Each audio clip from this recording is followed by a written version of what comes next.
तुकाराम महाराज की जय, सद्गुरु दादा महाराज अप्पा महाराज की जय, श्री गजानन महाराज की। नमो विशदबोध विदग्धा विद्यारविंद प्रबोधा, पराप्रमेय प्रमदा विलासिया। नमो संसार तमसूर्या अपरमित परमवीर्या, तरुणतर तूर्या लालन लीला। नमो जगदखिल पालना मंगलमणि निधाना, सज्जन वन चंदनाराध्यलिंगा। नमो चतुरचित्त चकोर चंद्रा, आत्मान भव नरेंद्रा। श्रुतिसार समुद्रा मनमथ मनमथा। नमो सुभाव भजन भाजना, भवेद् बकुंभ भंजना।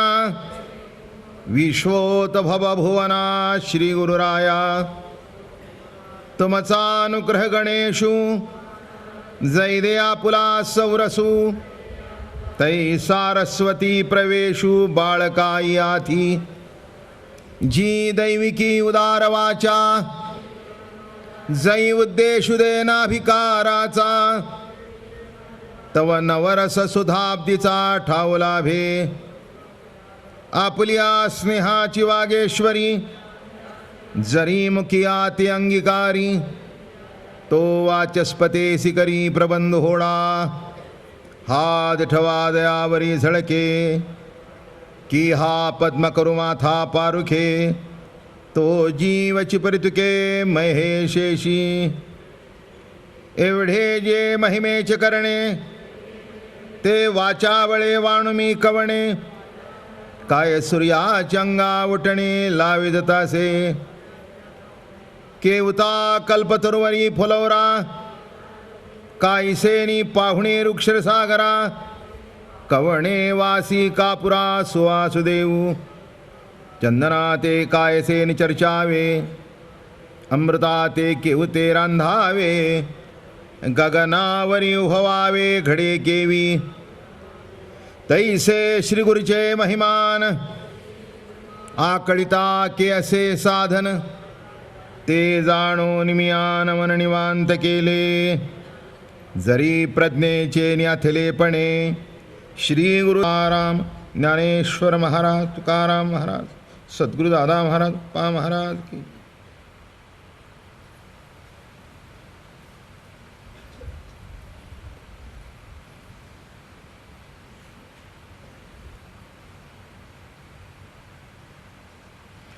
माऊली महावैष्णव संत श्रेष्ठ ज्ञानेश्वर भगवान आणि भगवान प्रभू गोपाल कृष्णजींनी अर्जुनाला अलौकिक असा ज्ञानेश्वरीच्या रूपाने एक धर्म कीर्तन केलं. गोड शब्द वापरला.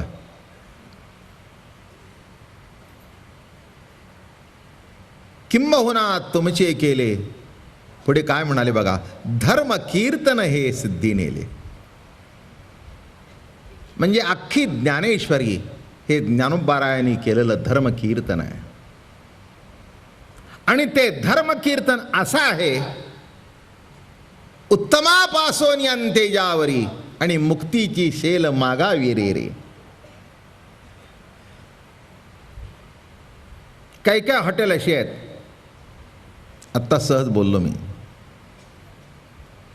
की सहज चहा घेतला तरी 5-50 रुपये होतं. आत्ताच मला कोणीतरी गाडीत आठवण करून दिली, त्या बॅरिस्टामध्ये गेलं तर 50 रुपयाला कॉफी. तर मी तिथे बैरेट पाटलाकडे अर्थ सांगितला, बॅरिस्टा म्हणजे बरी असता. असं म्हणणं कळलं का? पण एक आहे, 50 रुपयाची कॉफी आहे, 100 रुपयाची आहे, पण सर्वांना उपलब्ध आहे का? चांगला आहे, त्याच्याबद्दल काही वाद नाही. ज्याच्याकडे ऐपत असेल त्यांनी 5 स्टारमध्ये जावं, 1-2 तास बसून यावं, 5,000ला खिसा रिकामा करून यावा. पण त्यांचा रिकामा होतच नाही. 5 कोटी पडलेल्याला 5,000 काही रिकामा होतो का? तो भाग निराळा आहे. आणि त्याच्याबद्दल काही कोणाला कमी जास्ती लेखण्याचे ज्याचं त्याचं प्रारब्ध आहे. संपत्ती कुणाजवळ असावी कुणाजवळ नसावी हा चर्चेचा भाग नाही. ज्याचा ज्याचा जसा योग असेल तशी तशी ते त्याच्याकडे येणार. पण एक आहे, सन्मार्गाने आलेली संपत्ती सुख देते आणि वाम मार्गाने आलेली संपत्ती दुःखा व्यतिरिक्त दुसरं काही देत नाही. एवढा मात्र सिद्धांत लक्षात ठेवा. पण ज्याचा त्याचा योग आहे त्याच्याबद्दल काही काय. गरिबांनी काही श्रीमंताला नावं ठेवण्याची गरज नाही आणि श्रीमंतांनी गरिबांना तुच्छ लेखण्याची गरज नाही बरं का. ज्याचा त्याचा योग आहे, ज्याचं त्याचं प्रारब्ध आहे. महाराज असं म्हणाले, जगद्गुरु तुकाराम महाराज, प्रारब्धेची जोडे धन आणि प्रारब्धेची जोडे मान. एखाद्याचं प्रारब्ध आहे तर धन त्याच्या दारात चालत जातं. एखाद्याचं प्रारब्ध आहे मान, त्याच्या पुढे मान वाकवतो. हे त्याचं प्रारब्ध आहे. आणि एखादा गुणवंत जरी असला नाही त्याचं प्रारब्ध. तसं सर्वसामान्य माणसाला उपलब्ध होईल अशा भाषेमधून तत्वज्ञान ज्या ग्रंथामध्ये महाराष्ट्रामध्ये पहिल्यांदा सांगितलं गेलं तो ग्रंथ म्हणजे ज्ञानेश्वरी.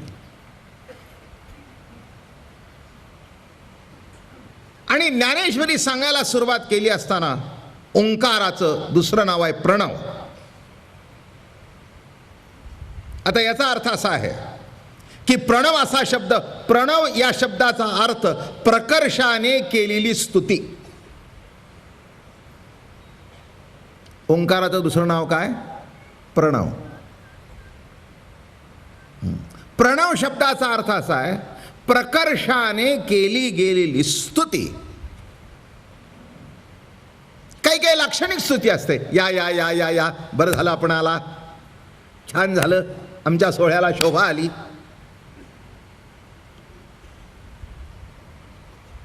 लाक्षणिक स्तुती, लाक्षणिकपणा आहे नाही का. लग्नाला आमंत्रण सुद्धा का दिलं तर आपल्याला त्यांचं आलं होतं म्हणून. काही काही वेळेला आपल्याकडे लिस्ट होतं बघायला तयार, हां हां हां, यांना यांना घरी जाऊन द्या,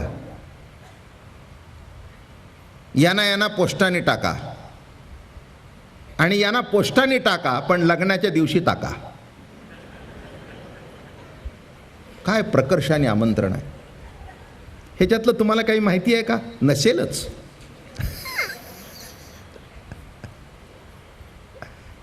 काय नसेलच. अहो काय आम्हाला लग्नाला बोल नाही, अहो टाकले मी. मग ती पत्रिका मिळते केव्हा तरी लग्न झाल्यानंतर 8 दिवसांनी. म्हणजे आता हे आमंत्रण आहे त्याच्याबद्दल काही वाद नाही. पण यावं असं आहे का न यावं असं आहे. बरं आला. आता काही काही वेळेला लग्न कार्यामध्ये सोयरे धायरे भेटतात. मी इकडचं तिकडचं सांगत नाही, प्रकर्षाने सांगतोय. प्रकर्षाने दिलेलं आमंत्रण, प्रकर्षाने केलेली स्तुती, प्रणव. अरे का हे नीट ऐका, नाही तर म्हणाल बाबा महाराज काय सांगतायत, मी काहीही कधीही काहीही सांगितलेलं नाही. आता तुमच्या लक्षात नाही आलं त्याला मी तरी काय करू.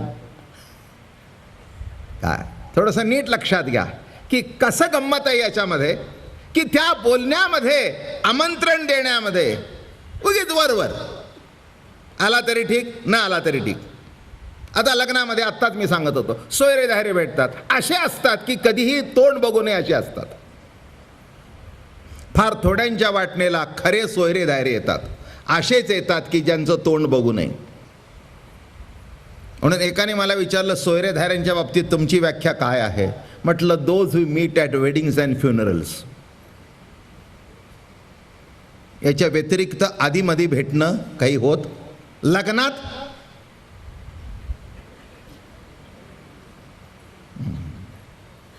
एवढ्या 2 वेळेला भेटायचं, नाही तर 10वा कावळा शेवण्याकरता.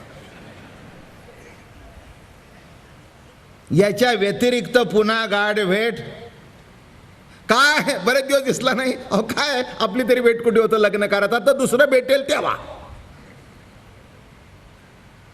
बरं का.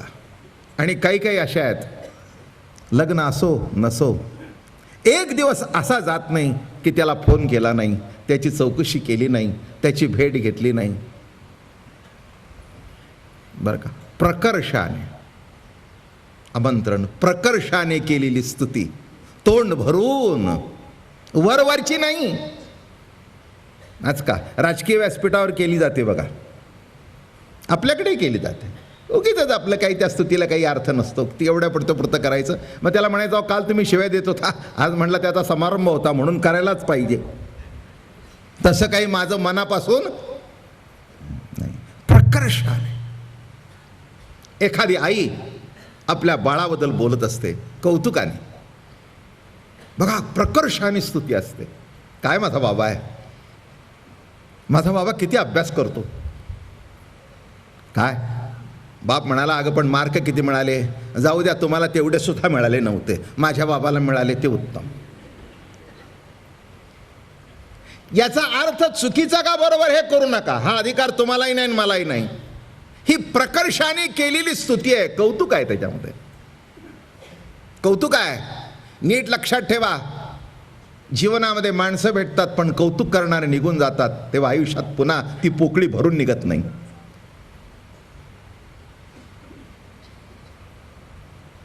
मी तुम्हाला कधीतरी मागे सांगितलं असेल, नाही तर नसेल, माझे गुरु आणि माझे आजोबा दोन्ही एकच, सद्गुरू दादा महाराज सातारकर. आज 5वी पिढी चालू आहे. माझी मुलगी आहे, तिचंही कीर्तन होईलच इथे, गेल्या वर्षी होतं. नातू आहे, योगायोग आला तर त्याचंही होईल. इथली आमंत्रणं आहेच आहेत, किंवा एकदा ओळीने 3 पिढीची कीर्तनं होऊ देत. बघू, देवाची इच्छा असेल तसं घडेल. तेव्हा माझ्या आजोबाचा 5वी पिढी चालू आहे. 135-140 वर्ष होऊन गेली.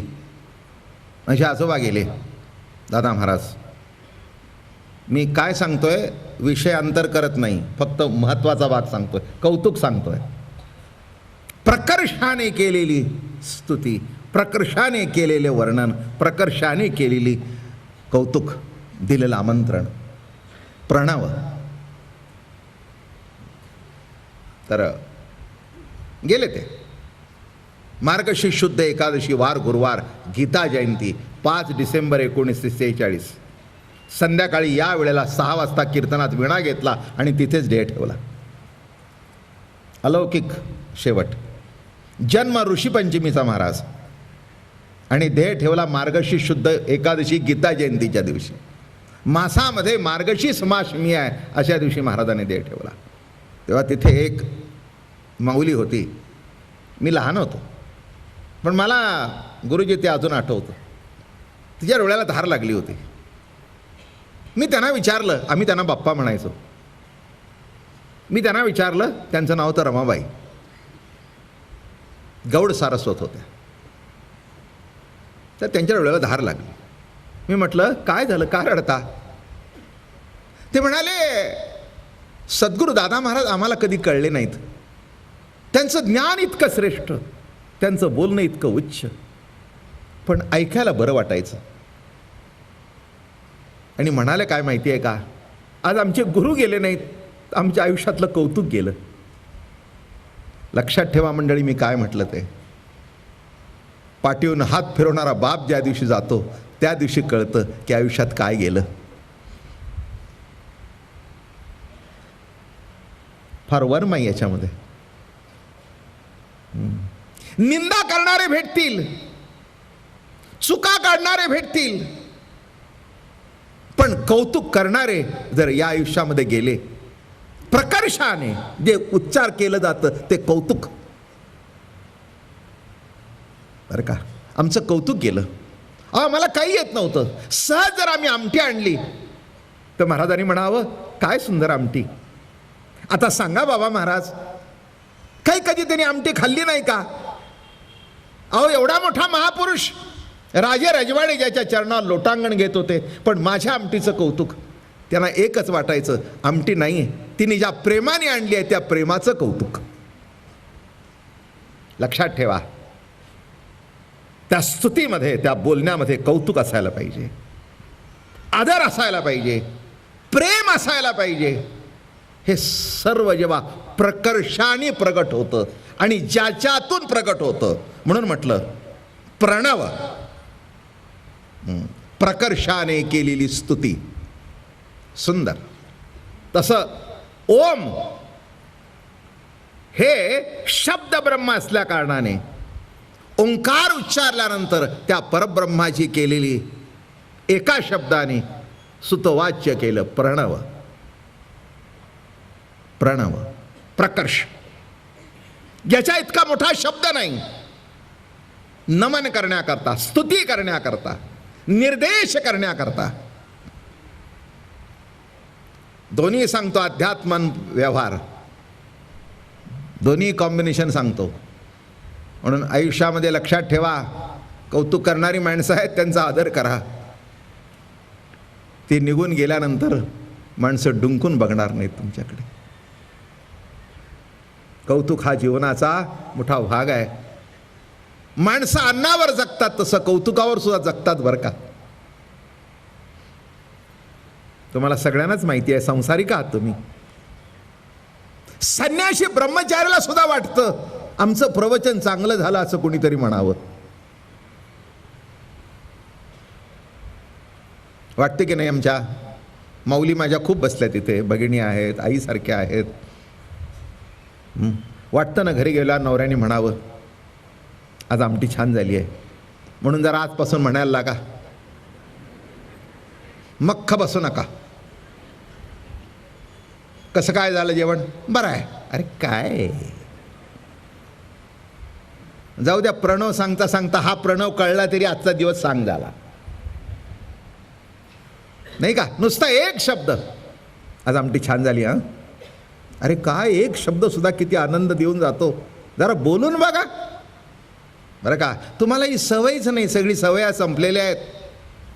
उलट घरी गेल्याकर म्हणायचं चला आता 5 दिवस तुझ्या हातचं खाऊन थकलो, चल आता हॉटेलात. अशी सध्या वळण लागलेलं आहे.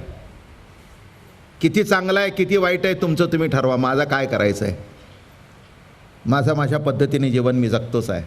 पण प्रणव शब्दाचा अर्थ प्रकर्षाने केलेली स्तुती. त्याच्यामध्ये आणखीन जेवढं मला सांगता येईल तेवढं मी सांगेन. ते प्रणवाची स्तुती कळता कळता आपल्या जीवनामध्ये सुद्धा प्रकर्षाने काय प्रगट व्हायला पाहिजे हेही कळलं पाहिजे. प्रणव ज्ञानेश्वरीत राहील, पण कौतुक शब्द घरी घेऊन झाला आणि प्रकर्षाने जर कोणाचं कौतुक करू लागला तर तुम्हालाही आनंद मिळेल आणि त्यालाही आनंद मिळेल. बघा, तो प्रणव आपल्या घरात सुद्धा आला पाहिजे नाही का. म्हणून प्रकर्षाने केलेली स्तुती असं जेव्हा म्हणतात, महाराज मोठ्या कौतुकाने सांगतात. ओंकाराचं प्रणव आणि उद्गीय अशी नावे आहेत. मग आता असा जो प्रणव, महाराज मला ओम नमो जी आद्या वेद प्रतिपाद्या जय जय ससंवेद्यात्मरूपा देवा तूची गणेशू.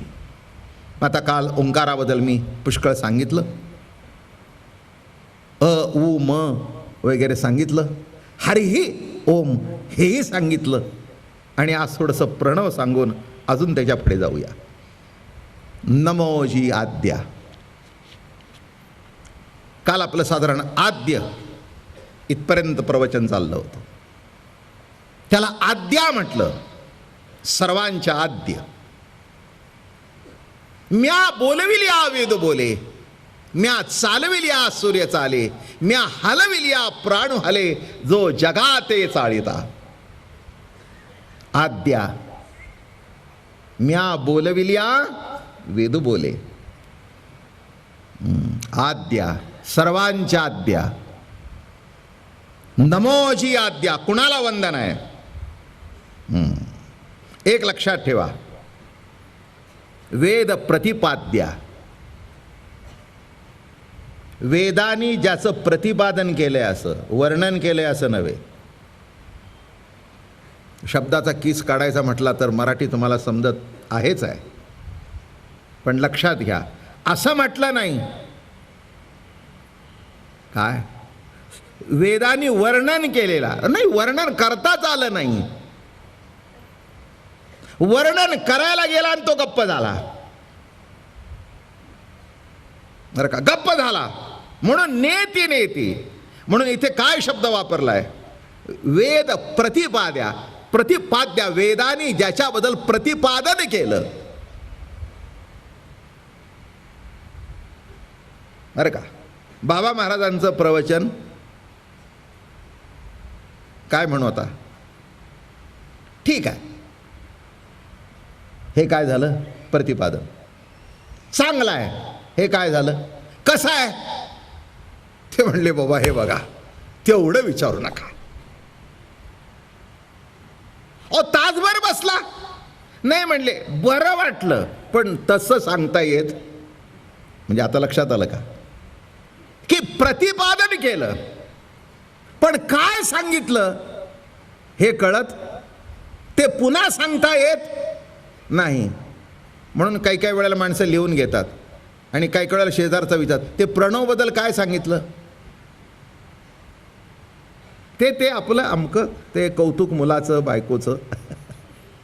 माणसं एवढे पुरत सांगू शकतात काय, पण कसं आहे, काय सांगितलं? करारी प्रियोडूस नाही सांगतायत.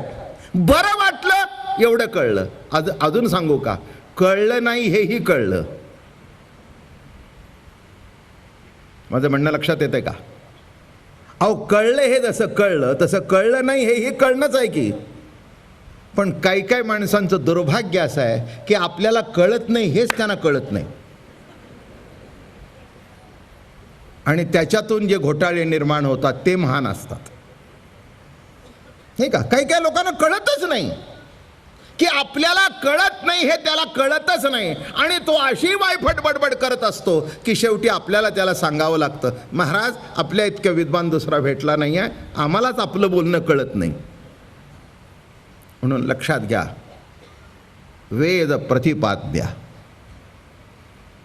बरं का, प्रतिपादन केलं पण काय सांगितलं? कारण वेद जाणायला गेला आणि तिथे संपला. बरं का, ज्ञानेश्वर महाराज ज्ञानेश्वरीत म्हणाले, अरे एवढा मोठा वेद खरा, पण जाणायला गेल्यानंतर जाणो जाता जाणीव संपली. नका पुसुबाई वेदासी काही कळलेची नाही. शेष शिणाला झाल्या द्विशस्त्र जिव्हा जिव्हा, देव काहो विटेवरी उभा उभा, हरी काहो विटेवरी उभा उभा. तो का उभा आहे कळलं नाही. प्रतिपाद्या, पण कळलं. कारण का? तो जेव्हा नेती नेती म्हणतो तेव्हा ते सांगतो नेगेटिव्हवर नाही, माहीत नाही, त्याच्याबद्दल मला माहिती नाही. कळलं का? कोणाबद्दल? तसं ओंकार नामाने निर्देश आहे, ज्याच्याबद्दल वेदांनी प्रतिपादन केलं एवढं आहे, पण त्याचं वर्णन करायला गेल्यानंतर संपलं. काही नव्हे तो गे बाह्ये, अमूर्ता मूर्त तो गे बाह्ये. काय वर्णन केले? काही नव्हे तो गे बाह्ये. कसा आहे तो? काही नाही. म्हणून मी आपल्याला काल सुद्धा सांगितलं, काही नाही म्हणजे काहीतरी. म्हणून जैसे असे, ओवी फार सुंदर आहे बघा इथे. म्हणून जैसे असे तैसया, माते नेनोणी धनंजया, वेदू जाणो गेलो तव तया, झालिया शाखा तरी तीही शाखा वेदी, मीच जाणीजे त्रिशुद्धी. वेदाच्या शाखा झाल्या 4. कारण का? जाणायला गेले आणि विविध मतं पडली. काय झालं? जाणायला गेले, ओवीचा इथे. म्हणून जैसे जया, त्याच्या वेगळ्या वेगळ्या शाखा झाल्या, व अशा शाखा वेदाने त्याने त्याच्या वेगळ्या अंगाने वर्णन केलं. म्हणून जैसे असे तैसिया, माते नेणो आणि धनंजया, वेदू जाणो गेला तव तया, झालिया शाखा. ऋग्वेद यजुर्वेद तुम्हाला माहिती आहे गुरुजी, तुम्ही ऋग्वेदी का यजुर्वेदी का साम, ह्या शाखा झाल्या. किती झाल्या? 4 शाखा झाल्या. देव 1, शाखा किती? 4. का झाल्या? प्रत्येकाची मतभिन्नता झाली. ज्याला जसा दिसला तसं त्याचं वर्णन केलं. म्हणून महाराज येते तरी तीही शाखा भेदी मीची जाणी जे त्रिशुद्धी. पण एक लक्षात ठेव, शाखा भेद जरी असला तरी कोण आहे त्याच्याकरता एक दृष्टांत देतो, तो म्हणजे कळेल. आपण आर्ट स्कूलमध्ये कधी गेलाय का?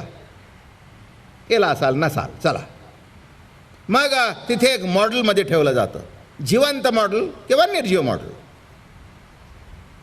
आता समजा बाबा महाराज तुमच्यासमोर बसलेत आणि अशी माणसं माझ्या भोवती बसली.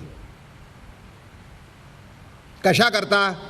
मग तिथल्या क्लास टीचरनी सांगितलं आता असं करा, हे जे मॉडेल ठेवलंय बाबा महाराज तुमच्यासमोर त्यांचं चित्र काढा. म्हणजे माझ्या समोर होते, प्रत्येकाचा अँगल भिन्न, ज्याला ज्या ज्या अँगलने दिसला तशी तशी त्याची चित्र झाली.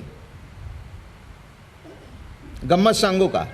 50 जण बसले होते, एकाचंही चित्र एकासारखं नव्हतं. एकाचंही चित्र एकासारखं नव्हतं. पण वर्म सांगू का? एकाचंही चित्र एकासारखं जरी नव्हतं तरी होती ती एकाचीच होती. हे त्याच्यातलं वर्म आहे. कारण का? कुणाला मी असा दिसलो त्यांनी असं काढलं, कुणी इथे बसले होते त्यांनी माझा प्रोफाईल इथला काढला, कोणी इथला प्रोफाईल काढला, कोणाच्या ह्याच्यामध्ये फक्त माझा मागचा फेटाच आला, त्यांनी एवढाच असा आकार काढला, असा काढला आणि फेटा काढला. मग त्याला विचारलं अरे ह्याच्यात बाबा महाराज कुठे आहे? ते म्हणले मी मागे बसलो होतो.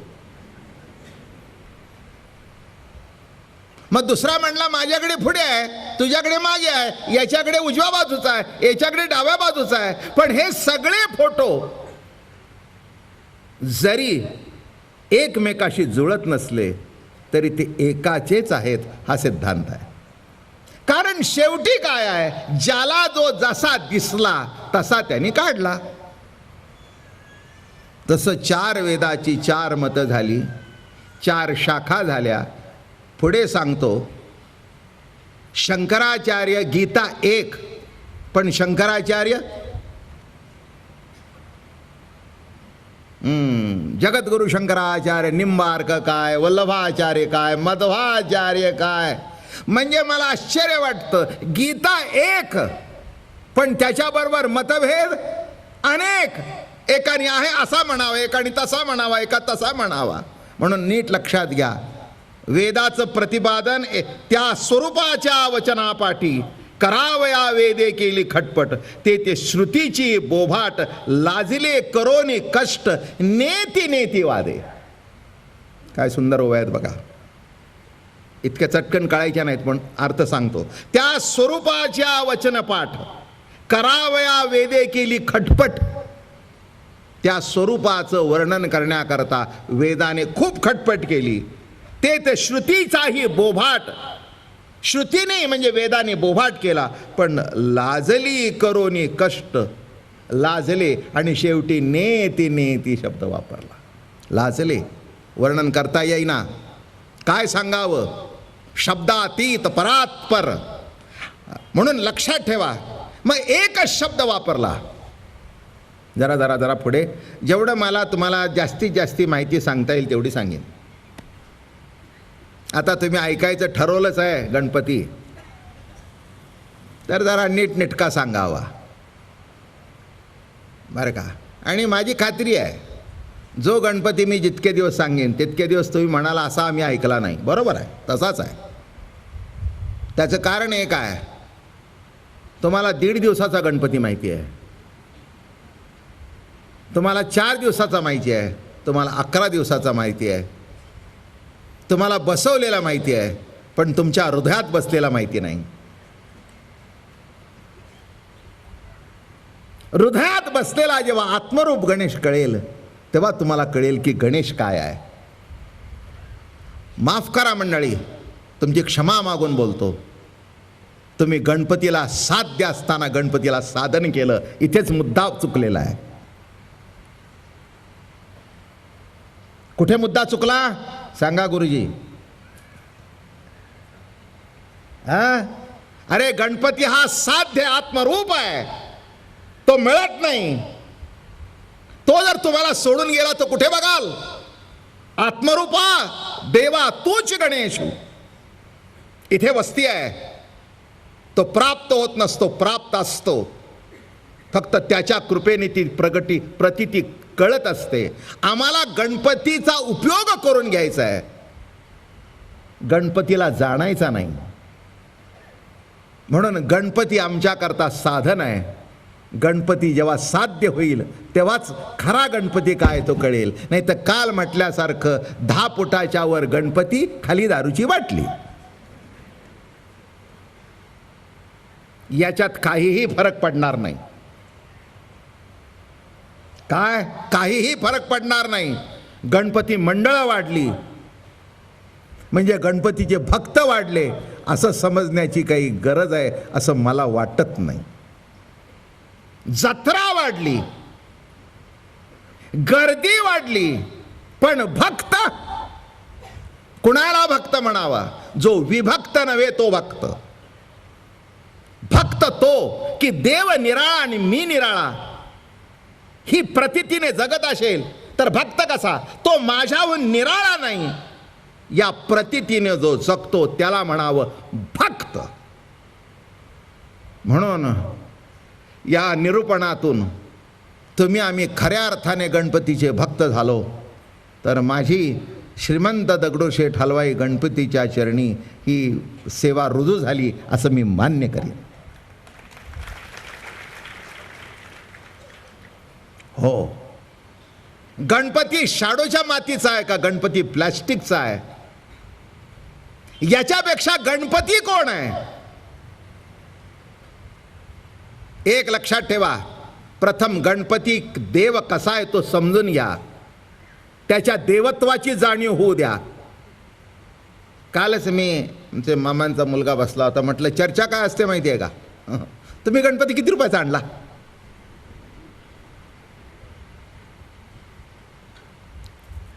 आम्ही ना 250 रुपयाचा आणला.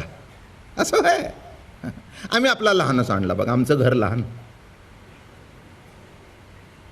दुसरा म्हणला मी 1000चा आणला. अरे गणपती 500चा का 5चा का 1000चा?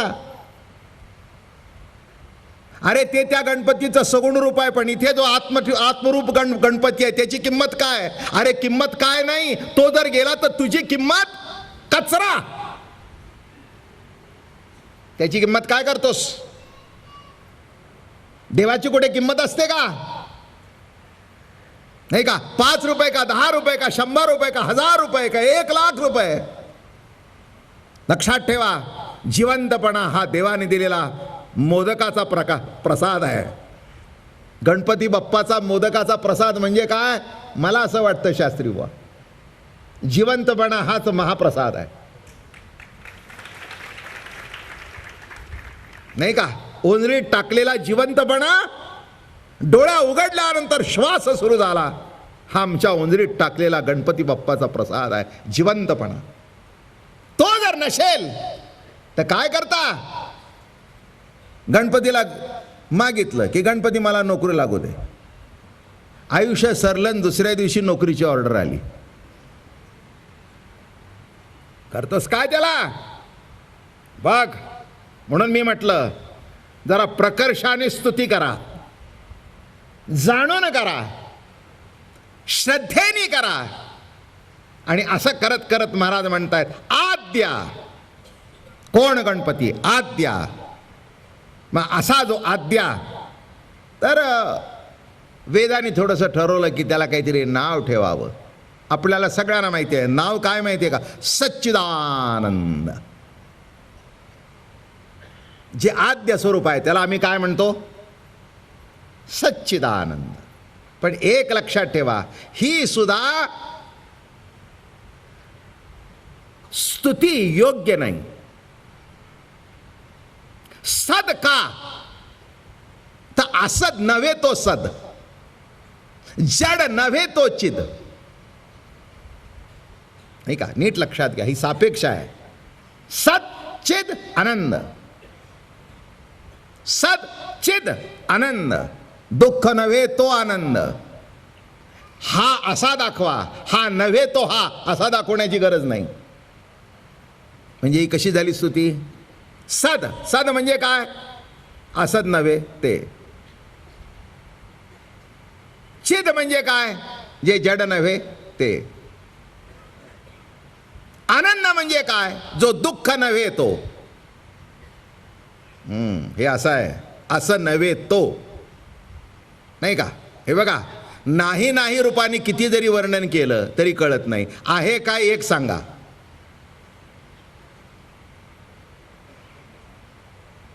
चला जरा विषय कठीण नाही ना वाटत, माझ्या परीने मी सोपा करून सांगतोय, पण एक कळलं पाहिजे. नेती नेती नाही नाही, हे नाही, हे नाही, हे नाही, हे नाही, हे नाही, हे नाही, हे नाही. अरे हे नाही पण काय आहे ते सांग ना. तिथे गप.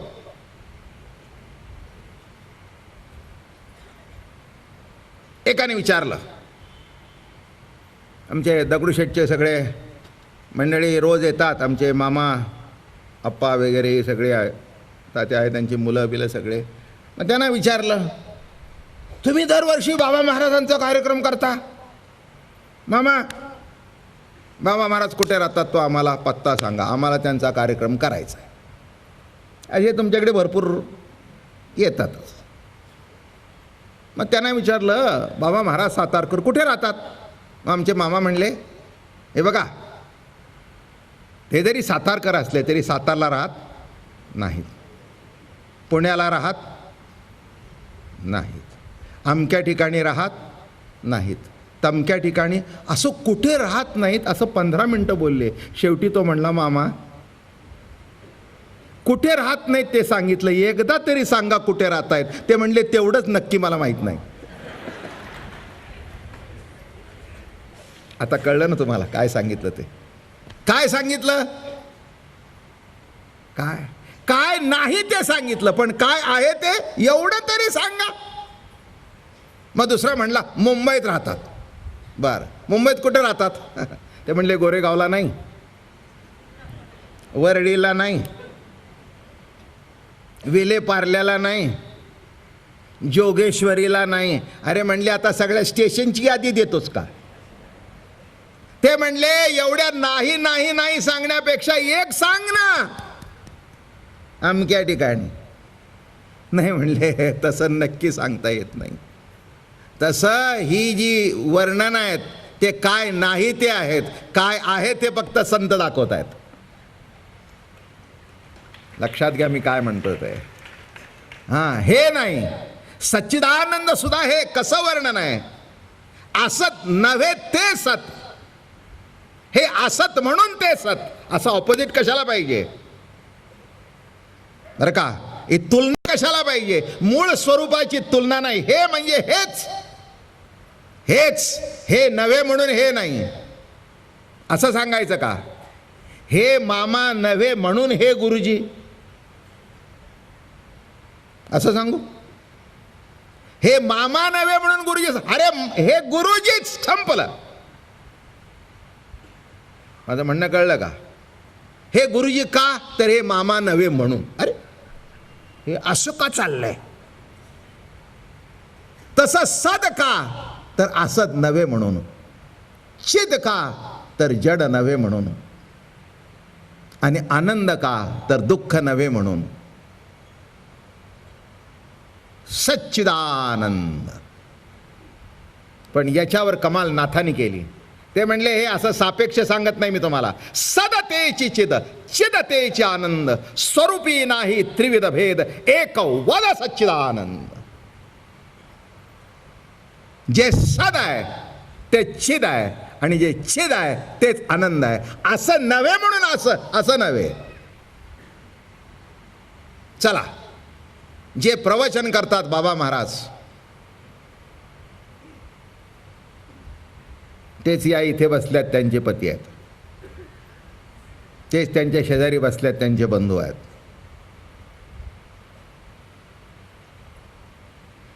ती मुलगी बसली आहे, तिचे आजोबा आहेत. माझं म्हणणं कळलं काय सांगतोय? तेच तेच प्रवचन झाला, फेटा काढून ठेवला.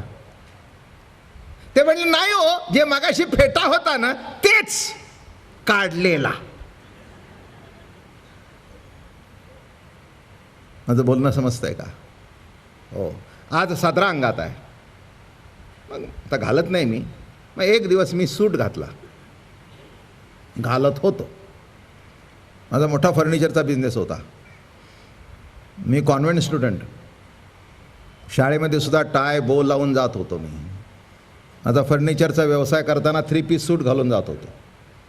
मग एक दिवस माणसाने इच्छा केली की बाबा महाराज त्याच वेशात येऊन बसा. मग तसं जर बसलो मी, माणसं म्हणतील कोण होय, अहो तो फेटा कुठे गेला. नाही म्हणले, आज बाबा महाराजांनी तुमच्या अडीच तर 3 पीस सूट घातलाय. एक लक्षात ठेवा, काहीही घातलं आणि काहीही जरी बदललं तरी माझ्यातला जो मी आहे तो अखंड आहे. एक सांगू का, जे घन आहे तेच पिवळं आहे आणि जे पिवळं आहे तेच चमत्कार आहे आणि ते तिन्ही मिळून सोनं आहे. दृष्टांत कळला का? तिन्ही मिळून काय? वर्णन 3 प्रकारांनी झालं. सोनं कसं आहे? घन आहे. अजून कसं आहे? पिवळं आहे. पण नुसतं पिवळं आहे आणि चमक नसेल तर पितळ आहे. पण इंग्रजीमध्ये एक फार सुंदर शब्द आहे, लस्टर. असं सोन्याची बांगडी हातात घेतली अशी चमकते, कळतेच. त्याचं लस्टरच काय और असतं. तसं ज्याच्यामध्ये चमक आहे, सुंदर, ज्याच्यामध्ये घनत्व आहे आणि ज्याच्यामध्ये पिवळेपणा आहे, हे तिन्ही मिळून ज्याच्यामध्ये पातळपणा आहे, ज्याच्यामध्ये पांढरेपणा आहे आणि ज्याच्यामध्ये गोड आहे तेच दूध आहे. तिन्ही मिळून तसं जे सद आहे ते चिद आहे आणि जे चिद आहे तेच आनंद आहे. हे आता संताचा अर्थ झाला. इथे याने सांगताना कसं सांगितलं, असं नाही म्हणून असं. कारण का? जगत तुम्ही आम्ही असत आहोत, परमात्मा असत नाही म्हणून सत आहे. तो चेतन आहे, जड नाही म्हणून चेतन आहे. आणि दुःख नाही म्हणून आनंद आहे, असा अर्थ संत करत. म्हणून इथे काय शब्द ठेवला? सच्चिदानंद, सर्वव्यापी इत्यादी वर्णन केले. हे जरी असलं तरी पण कुठेतरी ते थांबतंच. महाराजांनी फार सुंदर वर्णन केले बघा.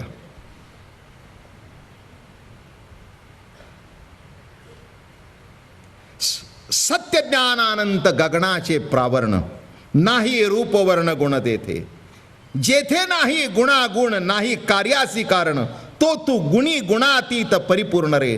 कानो, फार गोड, मला अतिशय प्रमाण आवडते.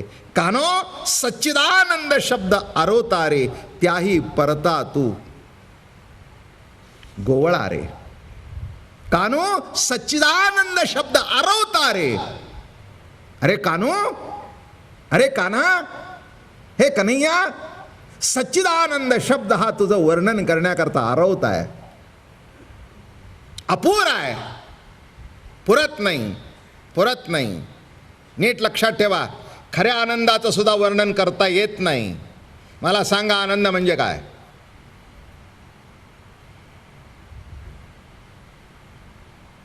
सांगा की, आनंद म्हणजे काय? आनंद म्हणजे बरं वाटलं. बरं वाटलं म्हणजे काय? बरं वाटलं नाही. बघा, साध्या आनंदाची सुद्धा व्याख्या करता येत नाही. ते म्हणता आनंद वाटला म्हणजे नेमकं काय वाटलं? नेमकं काय वाटलं? आनंद म्हणजे काय? मी एक थोडीशी माझ्या पद्धतीने काहीतरी समजून सांगत असतो, थोडंसं समजण्याकरता बरं का, अगदी म्हणजे 100% नाही. आपल्या मनामध्ये आपला मुलगा फर्स्ट क्लासमध्ये पास व्हावा असं असतं. असतं का नाही? आहे का नाही? हां, का घरीच बसावं असं वाटतं? प्रत्येकाच्या मनामध्ये आपला मुलगा फर्स्ट क्लासमध्ये पास व्हावा, मेरिटमध्ये यावा असं वाटतं. मग ही अंतरातली एक संकल्पना, त्या संकल्पनेशी बाह्य कर्म जेव्हा तादात्म्य होतं तेव्हा आनंद होतो. संकल्पना काय? मुलगा फर्स्ट क्लास यावा. आणि प्रत्यक्ष कृतीमध्ये घडलं आणि तेव्हा जे वाटलं ते आनंद, तो आनंद. पण एक पुढचं सांगतो, हा आनंद सुद्धा काही वेळ टिकतो, कालांतराने तोही राहत नाही. काय करायचंय? फर्स्ट क्लासमध्ये आला पण मेरिटमध्ये आला नाही, चांगल्या कॉलेजमध्ये जागा मिळाली नाही, झालं वाटोळ. कळलं का आनंद काय? पण आनंदाची एक स्थूल व्याख्या सांगितली. काय? बायकोला घरी गेला सांगितलं, आज की नाही असे मस्त बटाटे वडे कर, बस झालं. मग बायकोनी असे बटाटे वडे केले, चटणी केली, खाल्ल्याबरोबर वाह क्या बात आहे. याचा अर्थ कळला का? क्या बात आहे म्हणजे काय? आतमध्ये तुमच्या मनामध्ये बटाटे वडा असा असावा आणि त्या मूळच्या ऋषीशी या बाहेरच्या बटाटे वड्याची रुची जमली. वा, नाही जमलं का हो? काही बोलत नाही का हो? काही बोलत नाही. आता काय बोलावं म्हणला, जरा खाऊन बघ तूच. कळलं का? बाह्य कर्माशी आंतरप्रतीती तादात्म्य होत नाही ते दुःख. चला, 2 शब्दात 2 व्याख्या सांगितल्या. काय? आंतरप्रतीती जी आहे ती बाह्य कर्माशी तादात्म्य होणं हा आनंद, आणि तादात्म्य न होणं हे दुःख. म्हणजे मला तुम्हाला हे असं उलटसुलट सांगावं लागलं. मूळ स्वरूपाचा आनंद तसा नाही. आनंद म्हणजे आनंद, आनंदाचा कंद हरी हा देवकी नंदन. आनंद त्याचं वर्णन करता येत नाही. एक लक्षात ठेवा, कुणाला जर आपला आनंद सांगता आला तर तो आनंदच नाही. काही काही वेळेला बघा, खरा आनंदाचं स्वरूप, मुलगा फर्स्ट क्लासमध्ये पास झाला, ती बाई अशीच झाली.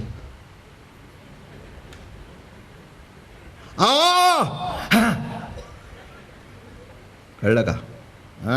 आनंद सुद्धा मोठा गमतीचा आहे. मी एक तुम्हाला सांगू, माणसाची 2 गोष्टींनी हार्ट फेल होतात.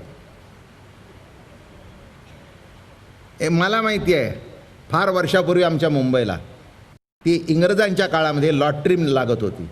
एका माणसाला त्या 40 सालाच्या पूर्वी 10 लाखाची लॉटरी लागली, पाटीवाल्याला.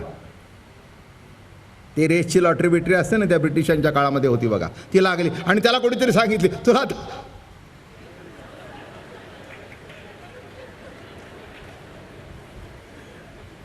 ते 10 लाखाची लॉटरी लागली हे आनंदानेच मिळेल. तिथे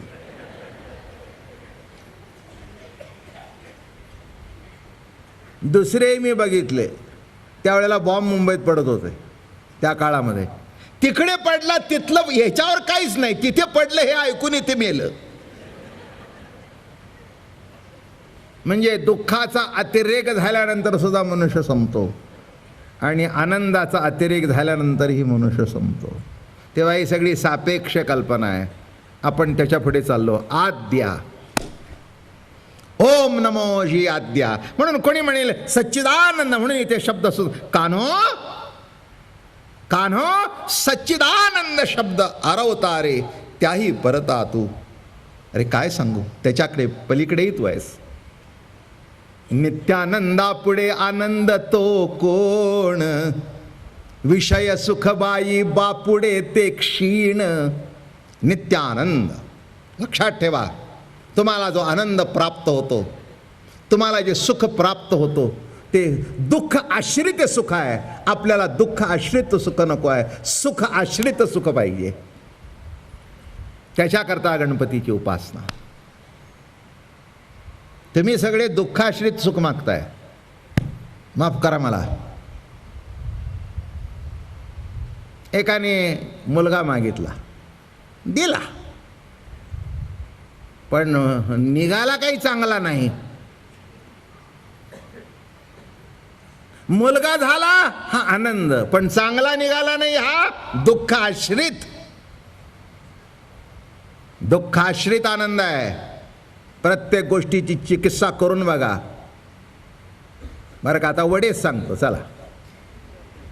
चांगले झाले म्हणून खाल्ले 4 आणि एक अर्धा तासात पळू लागलं.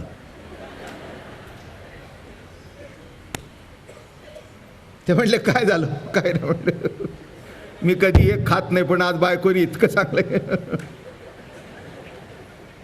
चांगले झाले 4 खाल्ले हा आनंदन, पळू लागला हा दुःखाश्रित आनंद.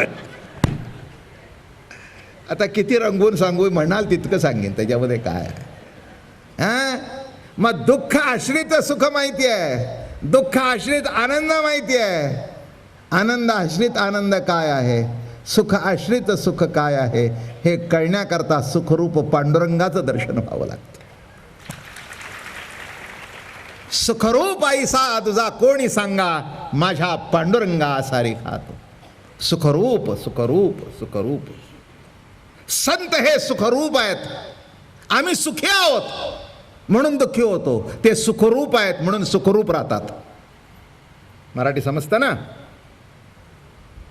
तुम्हाला. असं म्हणण्याने काय अपमान वाटत नाही ना.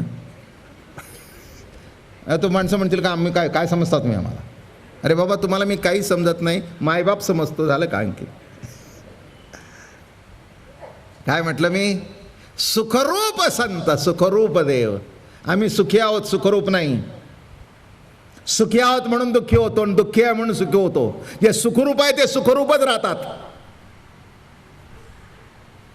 गणपतीला आम्हाला प्रार्थना करायची आहे या मंगलामधून की हे गणपती बाप्पा आम्हाला सुखरूप कर,